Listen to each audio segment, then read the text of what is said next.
I recently painted this box art for a Kickstarter that is live right now. In this video series, I'll show you how I painted it. I'll take you through the entire process, the trials, the errors, the doubts. This will show you not only why I chose to paint the figure the way I did, but also teach you concrete techniques as to how to paint a figure in this way. This will hopefully make you a better painter and help you take that painting to the next level.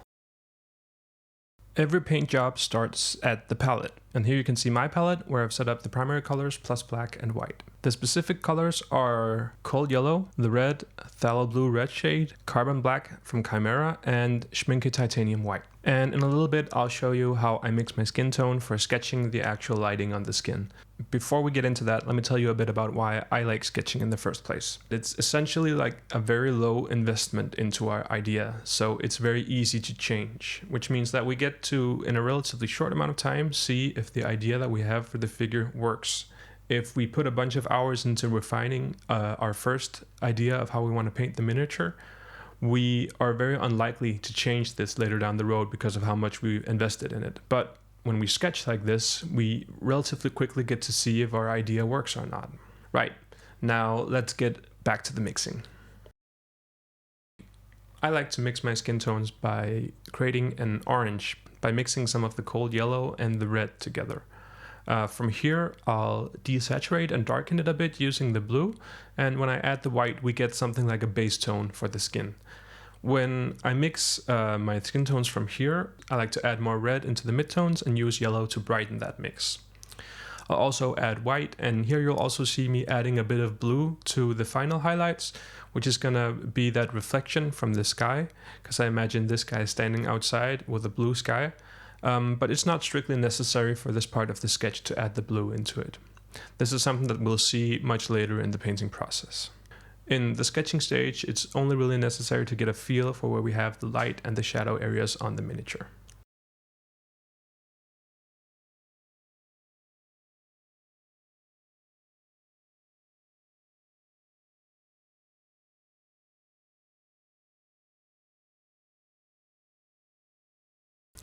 As I apply the paint to the model, I'm thinking about blocking in where I want the shadows, the midtones, and the highlights to be. I'm really not worried about details or blending, but I simply want to have these very clear distinctions between where the shadow is, where the midtones are, and where the highlight is. For instance, in areas under the helmet, in recesses between different muscles, we'll see that we can have some shadow in these areas, whereas on places like the shoulder or the top of the chest muscles, we'll see a much stronger highlight. And I want my light source from the right and slightly to the side. As I mentioned in the beginning, this sculpt here is part of a Kickstarter that is ongoing right now. It's sculpted by my good friend Torbjørn Barone. The Kickstarter is called Academics, which means that all of the figures on there are going to be academic busts. These are simple sculpts that are designed with the painter in mind. This means that these figures are ideal for practicing the fundamental painting techniques that we all need to work on. You should go check out their Kickstarter. You can get Thornic in either a bust version as I'm painting here or in a 75mm version. I'm certainly looking forward to painting some of the other figures that are in the Kickstarter as well, and I know that I'll be using these for teaching in the future myself. And alright, there's the skin sketched in. I'll often leave the model at this stage and come back in a few days to decide what works and what doesn't. I then move on to paint the eyes, which should be quite dark as they're deeply set into the helmet. So I make sure not to add too much brightness to the eyes. I start by filling out the eyeballs with a cold gray that's supposed to represent the whites of the eyes. I then pull out some acrylic binder. This one is from Schminke, but you can use whatever. And the nice thing about the acrylic binder is that it lowers the opacity of the paint that you're using.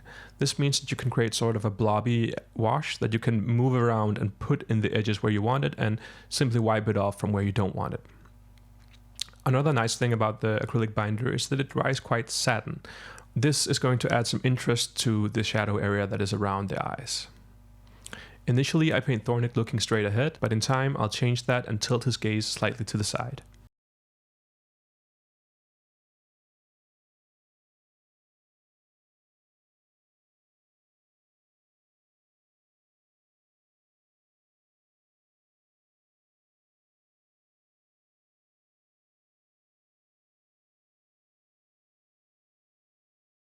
we'll go back to the palette and mix the colors for the non-metallic metal helmet. Here you see me mixing various shades of gray for the reflective steel helmet.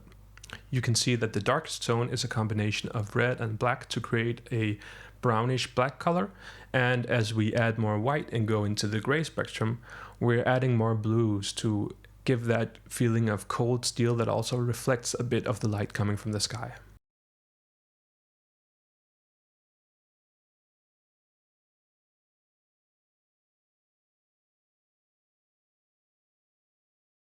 The final highlight is a cold bluish color, kind of a bluish white, and we'll also have some green reflections from the ground as well. The helmet can essentially be divided into two different parts, a sphere and a cylinder.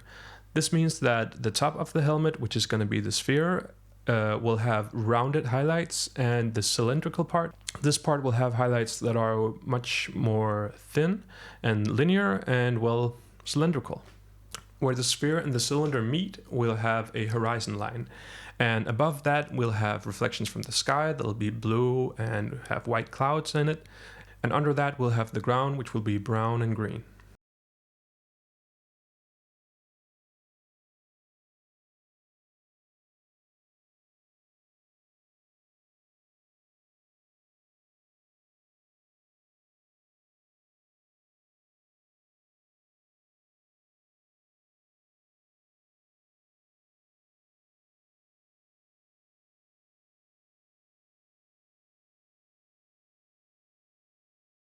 At this point, I also consider adding a red rim light, just a little bit of red light that comes from behind. I think it makes sense since the model has like a slightly demonic look.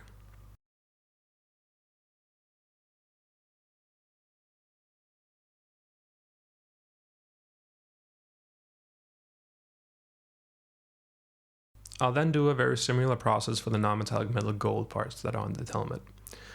Here we're using more additions of yellow, but really the final colors on the piece are going to be quite different from what we have in this acrylic sketch.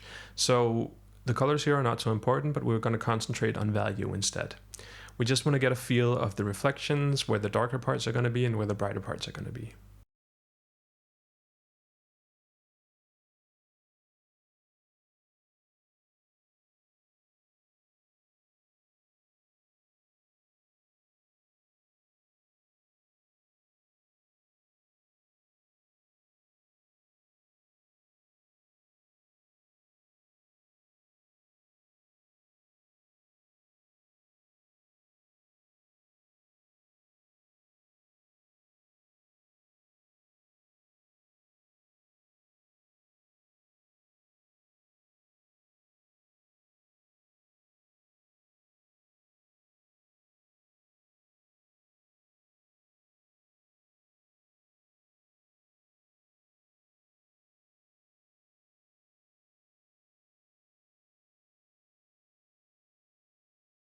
I also moved on to try to sketch in some cast shadows, and this is where I made probably the biggest mistake of the paint job. Instead of eyeballing where the shadows were going to be, I should have taken proper reference photos. So let this be a lesson to you. If you decide to paint the cast shadows, take some time to actually work on references. So here we're seeing some of the different takes I had on the cast shadow throughout the paint job. So as you can see, the placement is quite different. So I just want to emphasize that this is one of the areas where I really struggled. This is one of the areas where I really made some mistakes. So I'm really hoping that if you want to do cast shadows, please take note of this. Take photos of the model in a dark room, which is what you see here. Just use a flashlight and you can see where the shadows would fall. If I would have taken my own advice and actually done the proper preparation work, I could save myself many hours of work on this model. So don't make the mistake that I did. If you want to do cast shadows, do your research, do your due diligence, and make sure you have proper reference photos before you start.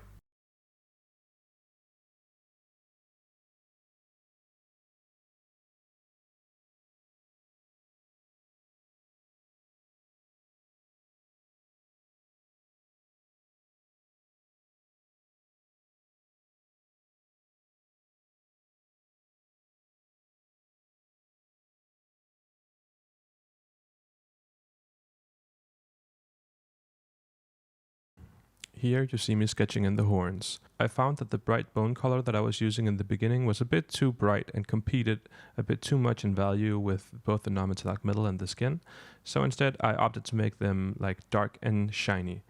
This means that there is going to be a relatively quick transition from the black local color to the highlight color, and we'll see much more of this as we progress on in the paint job. The horns serve kind of a nice purpose as they can give us a little bit more of the red light visible from the front. So we'll be able to see, just like you're seeing here on the curvature of the horns, that there's a bit of red rim light. This is what the model looks like at the end of the acrylic sketch. I'm seeing things that I want to change, like the positions of some of the highlights, the shape of some of the highlights. When we consider that we've only spent 1 to 2 hours creating this acrylic sketch and we have a clear map of our idea for the figure, I'm pretty happy with where it is. Keep in mind that we will change all of the colors as we go back over this with oil paints. This is what we'll do now. The pigments that I'm using here are Indian yellow, naphtha red, ultramarine blue, Egyptian violet, titanium white, zinc white, and carbon black. I urge you to use what you have, but if you're interested in these specific pigments and the specific brands, you can look into the description for that.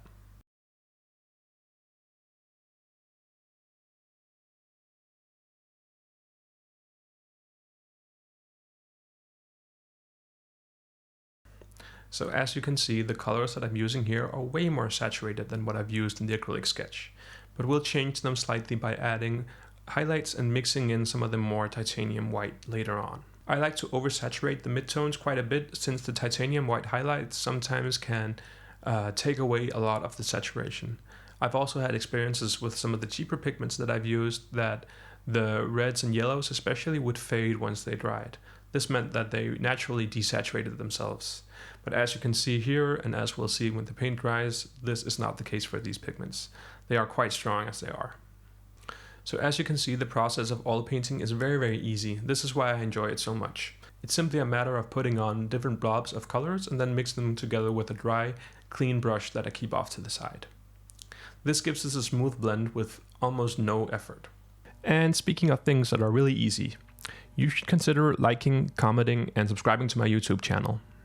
It's just as easy as blending in oils, and it helps me out a ton. So thank you.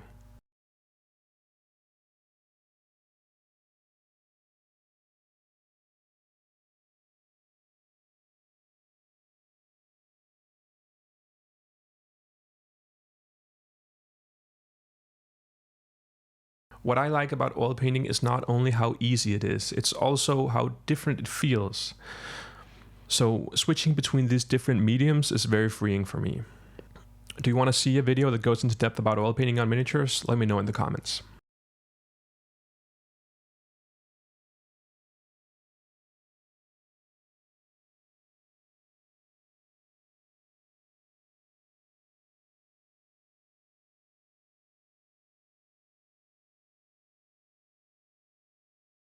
So now we can go back to the palette and mix some of the tones for the NMM steel. And as you can see, the process for this color mixing is quite similar to what we did with the acrylics. Only this time we're using more additions of violet in the stronger shadows, and we're creating some more vivid and saturated greens.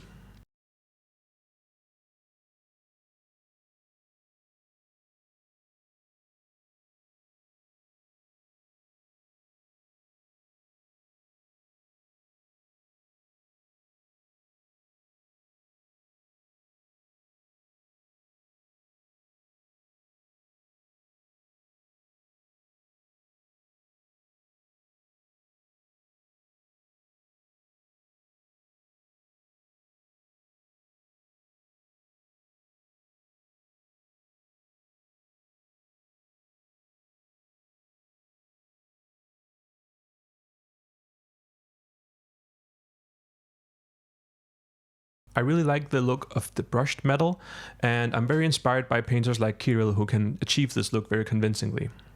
And I've tried a similar approach to Kirill's by doing a bunch of tiny lines in acrylics before. This is what you're seeing here. With the oils, I put down a blob of paint, and I can then use the end of the brush to kind of pull the pigment and create these fine lines in the steel. You may also notice that I'm working with a few different variations of the final white highlight. This is not strictly necessary, as you can mix the paint on the model.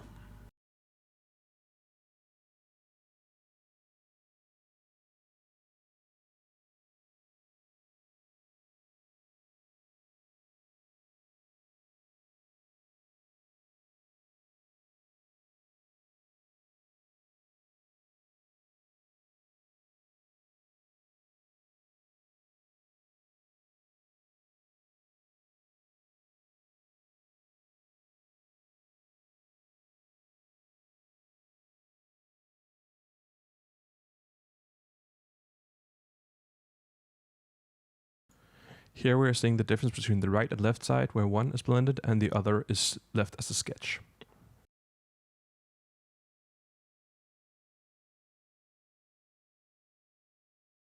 For the gold non-metallic metal parts, I'm using the same violet shadow tone as used in the steel, and I'm then doing a combination of greens and reds for the midtones, and as we move into the brighter midtones and the highlights, we're adding much stronger additions of yellow and white. This combination makes for a very saturated gold tone, which I really like. Later, I'll come in with the bluish white to kind of just push the highlight a little bit more. This will also help changing the temperature of the gold, as well as shifting it a bit more towards the same ambience as the steel. I really like to unify the ambience of my pieces by using some of the similar tones across different materials. In this case, we're using some of the bluish white highlights that we also have in the steel. We'll also use them on the skin later on. As I'm painting the gold, you may notice that I'm oftentimes reaching out of frame with the brush. What I'm doing here is cleaning the blending brush.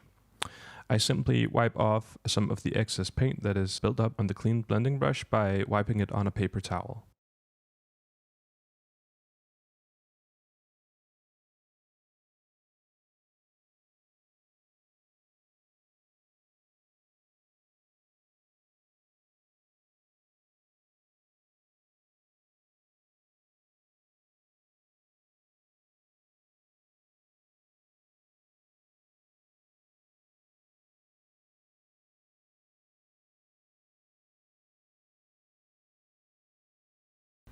So this is what the first layer of oils looks like.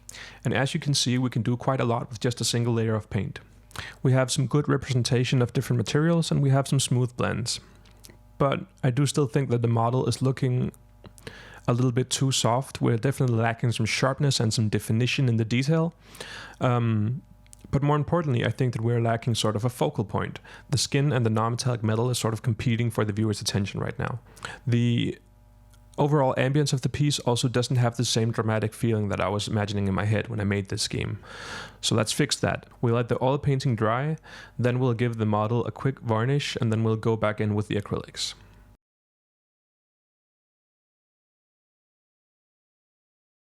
For this first step, I'm doing a white underpainting in order to boost the red rim light. Colors like red can oftentimes have a bit poor coverage, so adding some white underneath can really help that red stand out and have more shine to it. Red to me feels like such a dramatic color, and it can really add a lot of emotion to the piece when used right.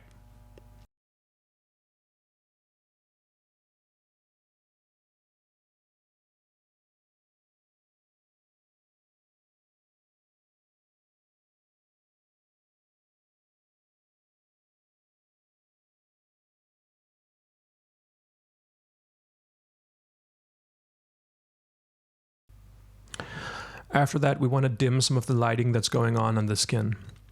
I'm mixing a very thin glaze with some violet ink, a little bit of black, a little bit of white ink, and some red in order to create this dark, desaturated violet tone. This is going to go on the model through the airbrush, and in very, very thin layers is going to help just bring the lighting down a little bit. So you might not be able to see much here, but I'm using the glaze through the airbrush to kind of darken some of the shadows a little bit. It's a very, very subtle shift, but hopefully you can see that the change is slowly happening.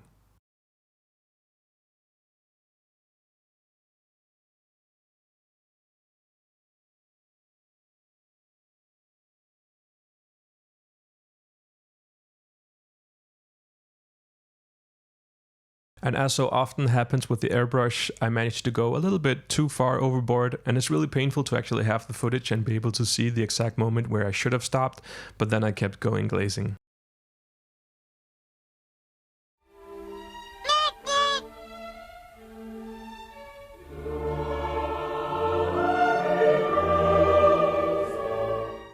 I go back in with the brush and try to re-establish some of the lights in the skin tone.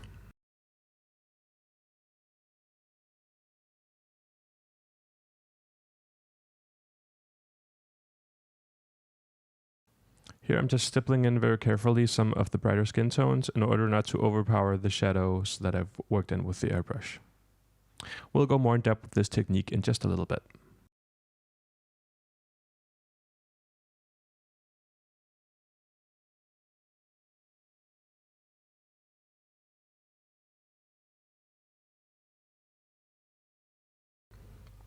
A really nice way to add some texture to the model is by adding small scratches in the non-metallic metal parts. I do this by making a mixture of acrylic white ink and some acrylic white paint. I then apply this mixture in short and very aggressive brush strokes. You want to do quick, aggressive, certain movements. Don't let the brush linger on the surface, as this is likely to deposit more paint. Remember, with this effect you want to make the brush strokes as thin as you possibly can.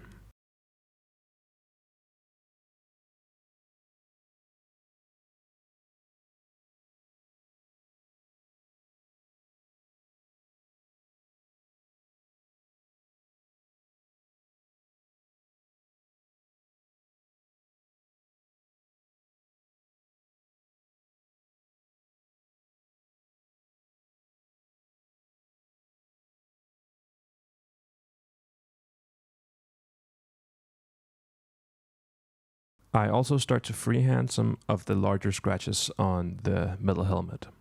Here you see me blocking in some shadow where I want the shade of the metal scratch to be, and then I'll go in afterwards with a midtone and a highlight, especially in the bottom of the scratched area where I want the light to hit.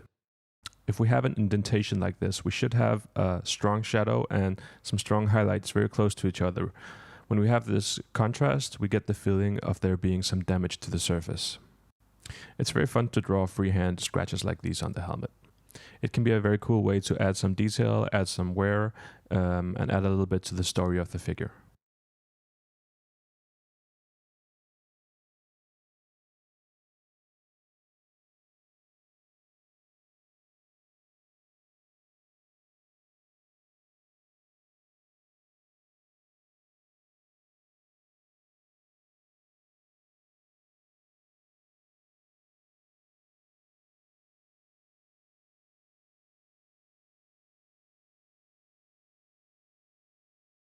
I still found that the skin on the miniature was just a little bit too dark, so I then went in and started to stipple in some more brightness on the skin. I'm doing this very carefully as I don't want to ruin the work that I've done in the shadow areas. And as you can see, it's a simple matter of thinning down your paints and then stippling on almost like a glazed texture on the skin. When we do enough of these dots and add them all on top of each other, we're going to get a very smooth texture. This is how I like blending with acrylics.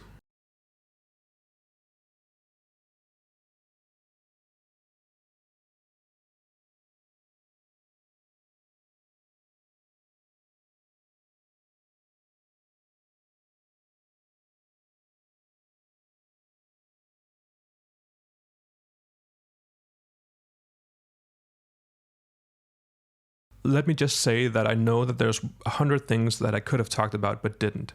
We spent very little time talking about the horns, we spent very little time talking about the placement of the red rim light, and then there's the skin tones. The skin went through a bunch of different variations through the paint job itself. So, if you're sitting with some unanswered questions, I'm happy to answer them in the comments.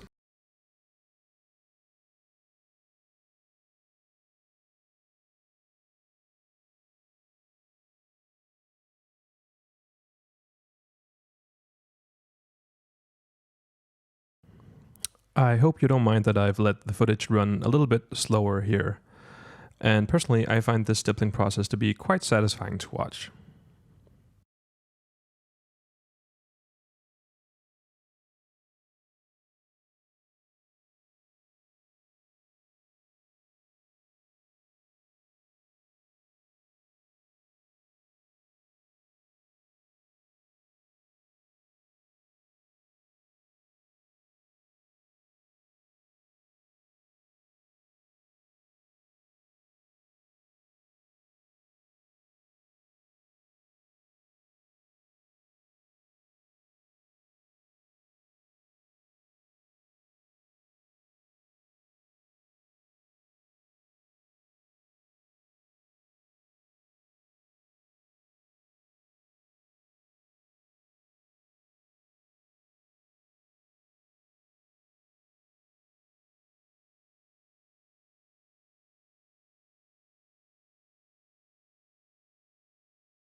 So here's where we left the figure. As you can see, I've brightened the skin tones quite a bit, but I'm still seeing things that I want to change. The skin tones are a bit too contrasted. I did a bit of blending with the airbrush, and from here I also decided to actually brighten the cast shadows quite a bit. I really think that this effect works much better when the shadows are much brighter.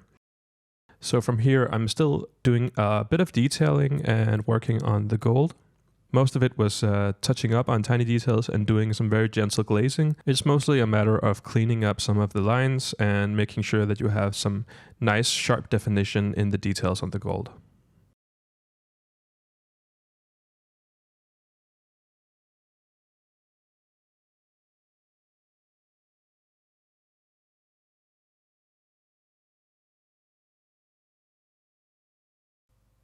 So here I'm adding some edge highlights and glazing back and forth to get the right balance of midtones and shadows and highlights in the non-metallic metal gold.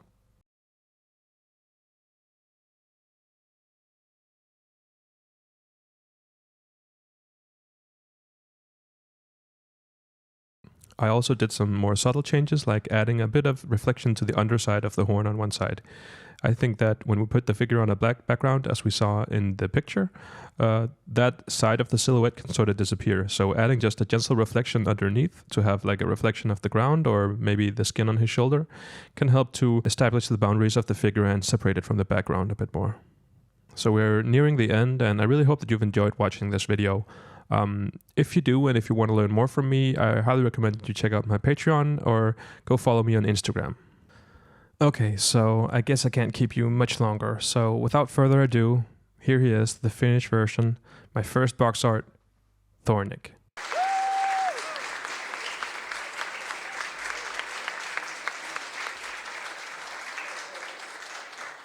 I know that this video only briefly touched on topics that can be quite complex, so let me leave you with this. Miniature painting is not a linear process. It's a constant back and forth. In this video, you've seen me make a bunch of different artistic decisions and then go back on them, modify them, or change them in some manner. And this constant push and pull, the constant back and forth, is what makes miniature painting exciting for me. Overcoming the different challenges, the trials, and the failures along the way, and creating a product that you actually like in the end. So, if nothing else, I really hope that this video has inspired you to pick up some miniatures and start painting. I hope you might want to try sketching, or oils, or any number of the techniques that I've talked about in this video. And I owe a big thanks to some of the people that have helped me in creating this paint job along the way. My friends like Torbjørn Barone, Nicolas Mortensen, Tuco, and Ben Comets especially. If you want to paint a miniature very well, getting qualified feedback is so essential to developing and refining your idea for the paint job. So I urge you to seek out feedback and keep pushing yourself, even when you think that the model is finished. This is how we improve as painters. So if you're still here, thank you so much for watching, and if you want to see even more of me, you can go over on my Instagram where I'm very active. There's a link for a Twitch channel where I stream regularly in the video description, and of course you can also subscribe to this YouTube channel. I also do private coaching online and offline, and I also occasionally teach group classes here in Copenhagen. Thank you so much for watching, and happy painting.